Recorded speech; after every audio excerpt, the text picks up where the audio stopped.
ಎಲ್ಲ ಮಿತ್ರರಿಗೂ ಸಹ ಅಭಿನಂದನೆಗಳು. ಒಂದ್ಸಲ ಚಪ್ಪಾಳೆ.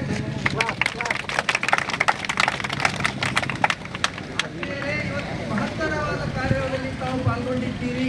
ಅದಕ್ಕಾಗಿ ನಮ್ಮ ಬ್ರಹ್ಮರ್ಷಿ ಪಿತಾಮಹ ಪತ್ರಿಜಿಯವರ ಮತ್ತು ಮಹಾವತಾರ ಬಾಬಾಜಿಯವರ ಕಡೆಯಿಂದ ನಿಮಗೆ ಒಂದು ದೊಡ್ಡ ಚಪ್ಪಾಳೆ. ಅದ್ಭುತವಾದ ಕಾರ್ಯದಲ್ಲಿ ತಾವು ಪಾಲ್ಗೊಂಡಿದ್ದೀರಿ.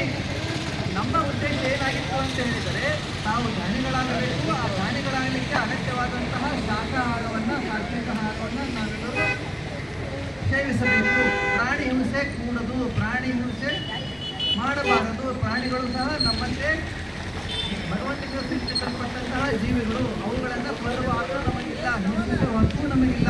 ನಮ್ಮಂತೆಯೇ ಅವರು ಕೂಡ ಈ ಒಂದು ಉದ್ದೇಶ ಇಟ್ಕೊಂಡು ನಾವು ಇವತ್ತು ಕಾರ್ಯಕ್ರಮವನ್ನು ಆಚರಿಸಿದ್ದೀವಿ. ಇದು ಕರ್ನಾಟಕದ 20 ಜಿಲ್ಲೆಗಳಲ್ಲಿ ಇವತ್ತು ಆಚರಣೆಗೊಂಡಿದೆ. ಬಾಗಲಕೋಟೆ ಜಿಲ್ಲೆಯಲ್ಲಿ ಪ್ರಪ್ರಥಮವಾಗಿ ಹಿಂದೆಯಂತೂ ಇಂತಹ ಕಾರ್ಯಕ್ರಮ ಆಯೋಜನೆ ಆಗಿದ್ದಿಲ್ಲ. ಐತಿಹಾಸಿಕ ಘಟನೆ ಇದು. ಬಾಗಲಕೋಟೆ ಜಿಲ್ಲೆಯ ಮಟ್ಟಿಗೆ ಐತಿಹಾಸಿಕ ಘಟನೆ ಇದು. ಇದರಲ್ಲಿ ತಾವು ಪಾಲ್ಗೊಂಡಿದ್ದೀರಿ. Congratulations to all of you. ಮತ್ತೆ ಕೊನೆಯದಾಗಿ ಹೇಳೋದು ಏನಪ್ಪ ಅಂತ ಹೇಳಿದ್ರೆ, ಇವತ್ತು ತಾವೇನು ಇದರಲ್ಲಿ ಪಾಲ್ಗೊಂಡಿದ್ದೀರಲ್ಲ, ಇನ್ನು ಮೇಲೆ ಅಕಸ್ಮಾತ್ ಆಗಿ ತಾವು ಯಾರಾದರೂ ಮಾಂಸಾಹಾರವನ್ನು ಸೇವಿಸುತ್ತಿದ್ದರೆ ನಾನು ಈ ಬೆಳೆಗೆ ನಿಲ್ಲಿಸುತ್ತೇನೆ ಎಂದು ಪ್ರತಿಜ್ಞೆ ಮಾಡಿ ಸರಪಣಿ ಎಲ್ಲ ಸ್ಥಳಗಳಲ್ಲಿ ಇವತ್ತಿನಿಂದ ದಯವಿಟ್ಟು ಪ್ರತಿಜ್ಞೆ ತೆಗೆದುಕೊಳ್ಳಿ. ನಾನು ಹೇಳ್ತೇನೆ ಶಾಂತಿ. ನಾನು ಈ ದಿನದಿಂದ ಪ್ರಾಣಿ ಹಿಂಸೆ ಮಾಡುವುದಿಲ್ಲ. ಪ್ರಾಣಿಗಳನ್ನು ಕೊಂದು ತಿನ್ನುವಂತಹ ಮಾಂಸಾಹಾರ ಸೇವನೆ ಮಾಡುವುದಿಲ್ಲ.